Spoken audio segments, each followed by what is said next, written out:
नमस्कार, मैं शिखा और आप देख रहे हैं पब्लिक न्यूज़। हमारे विशेष कार्यक्रम तीर्थ भ्रमण में हमने आपको उत्तरकाशी से गंगोत्री तक की पवित्र यात्रा कराई। आज हम गंगोत्री की उसी गोद में हैं, लेकिन इस भाग में हम आपको दिखाएंगे अलौकिक स्थल, जहां पुराण और प्रकृति एक साथ जीवित होते हैं। सूर्यकुंड और पांडव गुफा। गंगोत्री धाम का सूर्यकुंड एक अनुपम जलप्रपात है। भागीरथी नदी की तेज धारा जब कठोर चट्टानों से टकराकर गिरती है तो सूरज की किरणें इसे सोना की धार बना देती हैं। कहा जाता है कि जब मां गंगा धरती पर उतरी तो सूर्य देव ने अपनी ऊर्जा से इस स्थान को दिव्यता दी। आज भी सूरज की पहली किरण इस जल को स्वर्णिम कर देती है।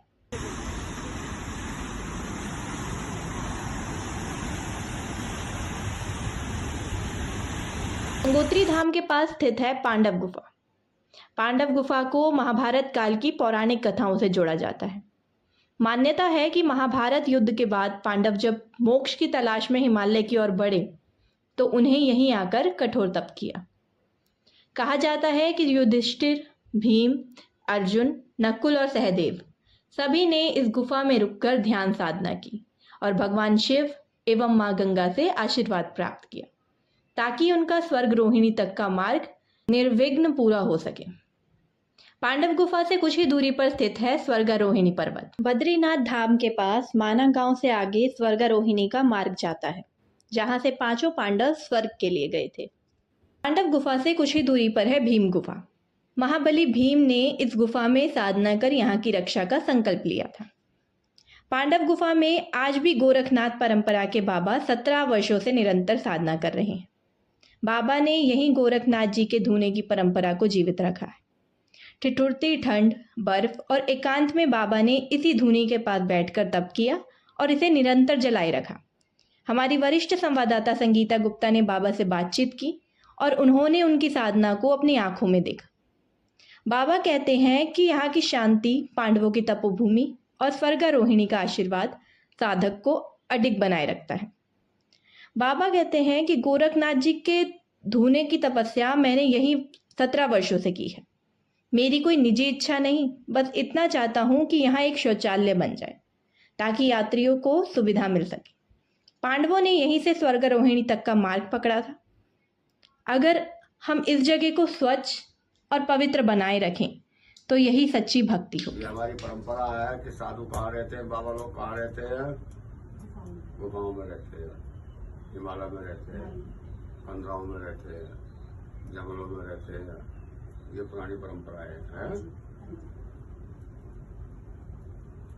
तो बच्चा, हम जंगल में साधु बने, जंगल ही पसंद करते हैं। जो महलों में साधु बनते हैं वो महल पसंद करते हैं। उनका परंपरा महलों की होती है, लेकिन ये फिर भी हमारी सनातन संस्कृति पुरानी है कि साधु हिमालय में रहते हैं, महलों में नहीं रहते हैं। ये सोच के हम बैरागी हैं, हम वैष्णव परंपरा से साधु हैं, हम पंडित नहीं हैं। तो ये पांडव गुफा है। पांडव यहाँ पर आए इसलिए पांडव गुफा बोलते हैं बच्चा। पांडव यहाँ कौन समय आए हैं? स्वर्गारोहण के समय, महाभारत के बाद। पांडवों को दोष लगा था पितृदोष। महाभारत के बाद पितृदोष लगा था उनको। वो समय पांडवों ने अपने राज को त्याग दिया था, परीक्षित को राजा बनाया। परीक्षित पांडवों के पोते थे, अभिमन्यु के पुत्र। परीक्षित को राजा बना के 5 पांडव माता द्रौपदी भगवान श्री कृष्ण के पास गए द्वारका जी।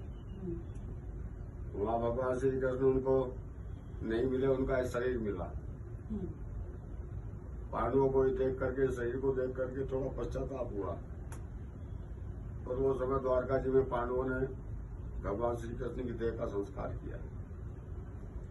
उसका बाद में वो हिमालय में आए। हिमालय में विभिन्न तीर्थ करते करते, हिमालय के भ्रमण करते करते हिमालय में, और वो यमुनोत्री आए।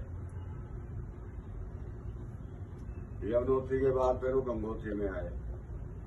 गंगोत्री आने पर ये गुफा में रुके, इसलिए इसका नाम पांडव गुफा है। ऐसा यहाँ के जो पुराने संत ऋषि मुनि हैं, उनका ये कहने का तात्पर्य है कि वो समय पांडव यहाँ रुके हैं गुफा में। हाँ, फिर गंगोत्री से वो केदारनाथ गए। केदारनाथ में भगवान भोलेनाथ का दर्शन करा उन्होंने। किस रूप में करा? नंदी के रूप में।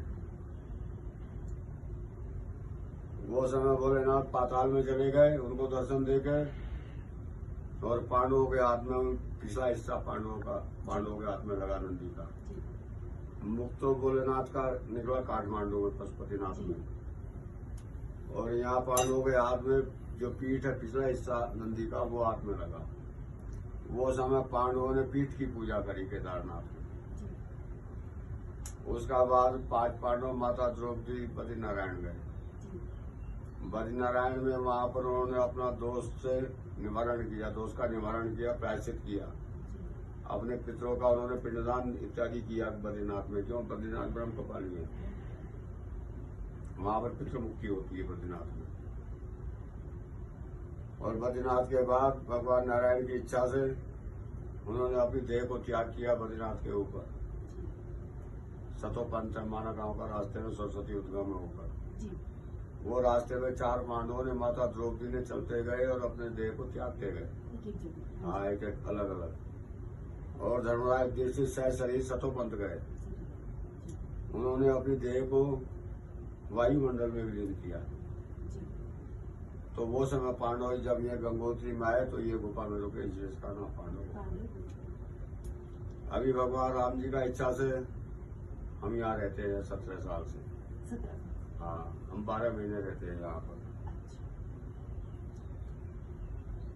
तो यहाँ पर टेम्परेचर 25 होता है, टेम्परेचर माइनस में जाता है, 20 में जाता है। फिर भी हम यहाँ बर्फ में रुकना जानते हैं, रहना जानते हैं, इसलिए हम रह पाते हैं। हम साधु हैं। तो साधु को शरीर से मोह तो होता नहीं है। जिसको शरीर से प्यार होगा वो तो रहेगा नहीं। जिसको शरीर से मोह नहीं है वो क्यों रहेगा? वो रहेगा आराम से।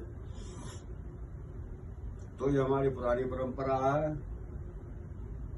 कि भजन कहाँ होता है जब पानी ना मिले, और जब पानी मिले कोई देने वाला भी ना मिले। यहाँ जब हम अकेले में हैं, हमारा साथ में राम जी हैं और कोई नहीं है। हम राम भक्त हैं, हम बैरागी हैं, हम वैष्णव परंपरा से हैं। अपना स्वयं इधर में टिक्कड़ बनाना, स्वयं पाना, ठाकुर जी को भगवान जी को भोग लगाना, राम जी को।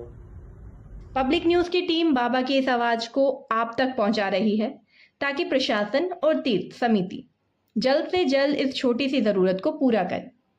पब्लिक न्यूज की टीम गोरखनाथ जी के बाबा को प्रणाम करती है, जिन्होंने इस हिमालय की एकांत में धूना जलाकर तपस्या की और इस तपोभूमि को जीवित रखा।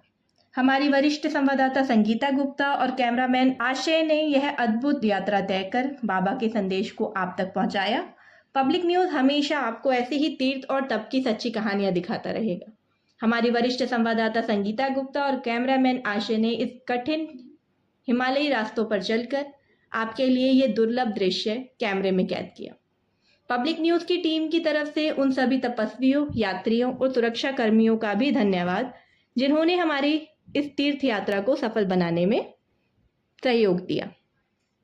हमारी यही कोशिश है कि आपको सच्ची, शोधपरक और आध्यात्मिक यात्राएं दिखाते रहें। तो यह था सूर्यकुंड पांडव गुफा का पवित्र दर्शन। अगले भाग में हम आपको लेके चलेंगे कल्प केदार, गंगनानी और मुकबा गांव, मां गंगा की शीतकालीन पूजा के जीवित केंद्र। जुड़े रहिए पब्लिक न्यूज के साथ। मैं हूं शिखा, फिर मिलूंगी तीर्थ भ्रमण की अगली कड़ी में। जय मां गंगे।